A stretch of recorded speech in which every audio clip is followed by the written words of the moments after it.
Salve família nostálgica, beleza? Os vilões dos videogames sempre são um prato cheio para os vídeos de verdades aqui do canal. E o coração mais perverso de The Legend of Zelda não poderia ficar de fora. Ele também tem seu passado tenebroso que vamos desvendar no vídeo de hoje. Então já se ajeita aí, prepara a pipoca e bora assistir o vídeo até o final. E se é novo por aqui, já se inscreva também. Aqui tem vídeo novo sempre às 6 da tarde, cheio de curiosidades de games e consoles. E sem mais conversa, bora lá.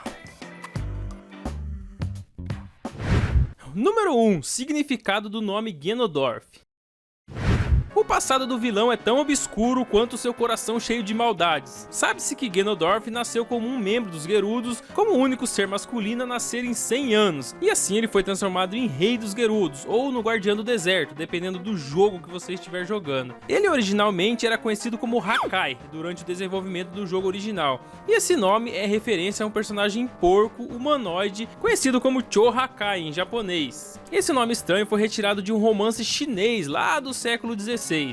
Mas o nome Hakai não era tão interessante assim, e a ideia teve que ser mudada para se encaixar melhor no personagem, na história. Ganondorf ficou bem melhor. E segundo o manual em inglês de The Legend of Zelda Link to the Past, seu nome completo é Ganondorf Dragmir, e seu apelido teria sido Mandrake Ganon, que significa Ganon dos Ladrões Encantados. Até dos apelidos, Ganondorf ainda é bem capirotesco.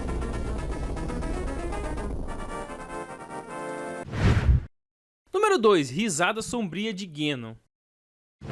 O que Punch-Out e Ganondorf têm em comum? Mesmo sendo jogos totalmente diferentes, eles compartilham uma ligação. Em Zelda 2 The Adventures of Link do NES, Ganon aparece na tela de Game Over como uma figura sinistra que ri da cara do jogador. Acontece que a amostra de áudio dessa risada maligna na verdade é um recurso de som reutilizado de Punch-Out, e nesse caso seria o mesmo riso de Soda Popinski, um dos lutadores do game. Claro que a risada foi desacelerada para se parecer melhor com o comportamento do vilão e deixar ele muito mais sinistro. O Ganon é tão gênio do mal que até em jogos que não tem nenhuma temática de terror ele ainda está presente.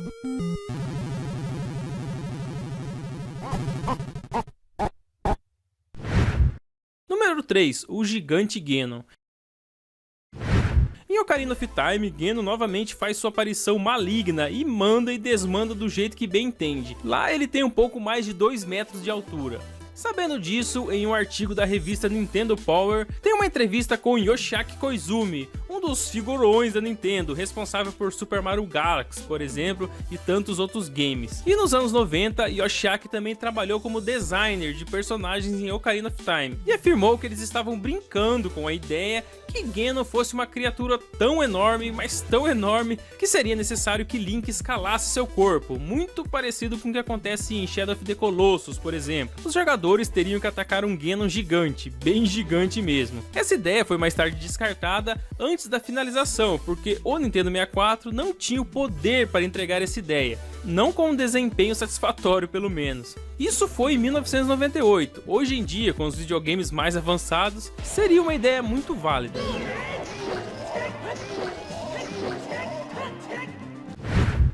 Número 4. Ele tem 2 mães. Você já parou para pensar quem é a mãe de Ganondorf?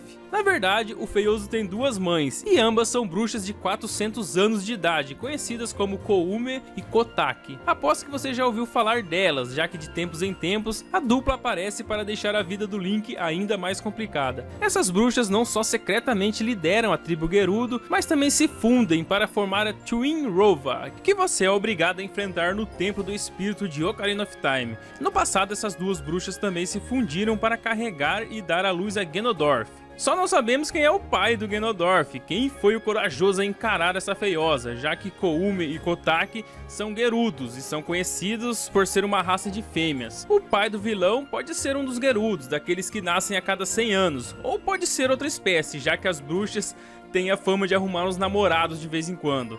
Bom, com uma mãe feiosa como essa e um filho sinistro como Ganondorf, não é surpresa que o pai tenha sumido do mapa. Número 5. Um cenário diferente para Ocarina of Time.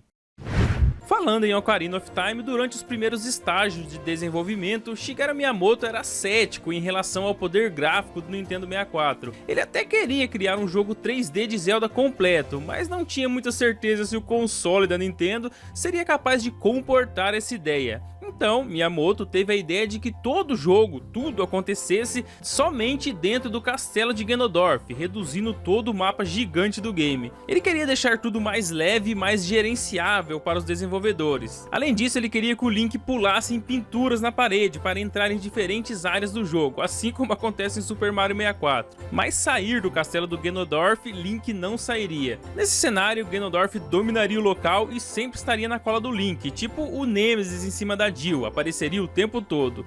Felizmente, a Nintendo confiava em seu sistema de 64 bits e o castelo do Ganon ficou de lado e recebemos um dos jogos em mundo aberto mais amado de todos os tempos.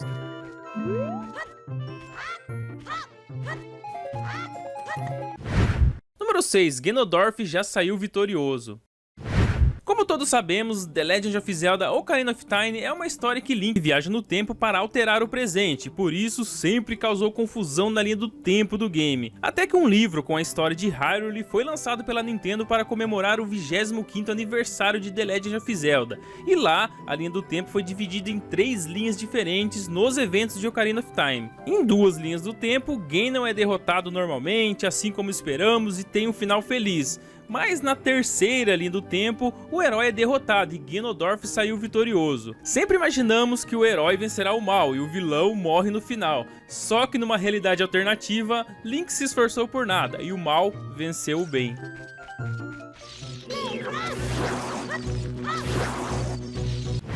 Número 7. Ganondorf já destruiu Hyrule.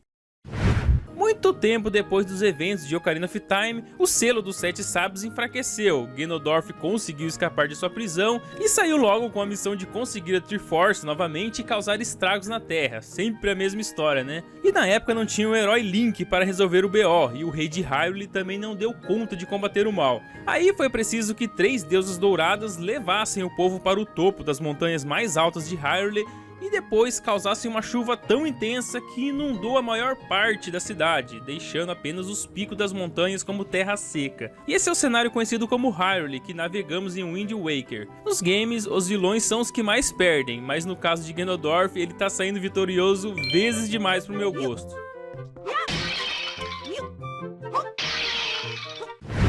Número 8. Ganondorf continua o mesmo. Nos jogos da série Zelda, Link e Zelda são personagens reencarnados, ou seja, a cada game novo são protagonistas diferentes com o mesmo nome e mesmos aspectos. Mas você sabia que Ganondorf é o mesmo Ganondorf de todos os games desde o começo? Sabia não? Enquanto os mocinhos têm que ir ganhando habilidades distintas e se adaptando na época e local de cada game, Ganon só vai aperfeiçoando sua maldade, já que ele tem sua semi-imortalidade e viverá para sempre, desde que ninguém mate o bonitão. Aliás, não é muito fácil derrotar o capiroto, hein não. Somente algumas armas no mundo inteiro podem ferir o vilão. Mas isso você vai conhecer na próxima curiosidade.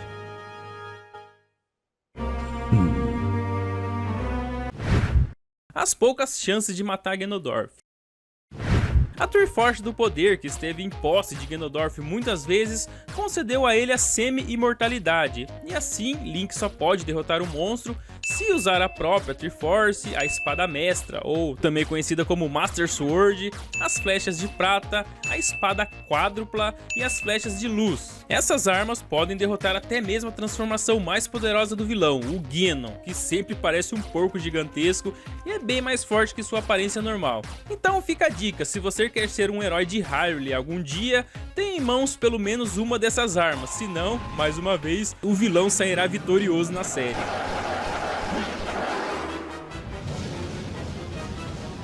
Número 10. Ganondorf já foi do bem um dia.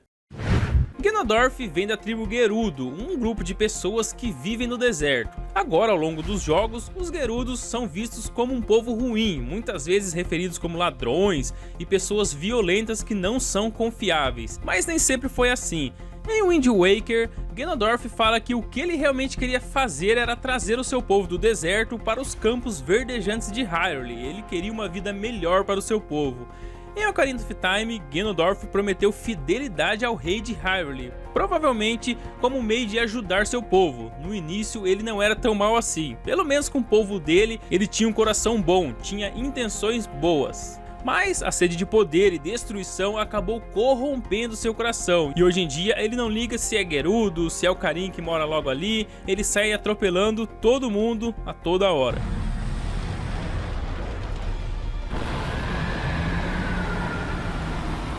Bom, Ganondorf foi desde um ser que cuidaria do seu povo até um dos vilões mais temidos dos videogames. Esse, além de feio, é forte pra dedéu. E eu espero que você tenha curtido o vídeo, pois ainda tem muitos outros dessa série.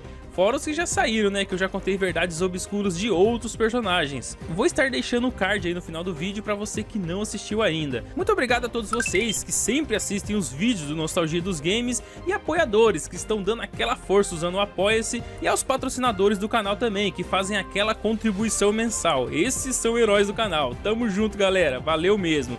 E eu vou ficando por aqui. Valeu a todos por assistir o vídeo até o final e até a próxima. Fui!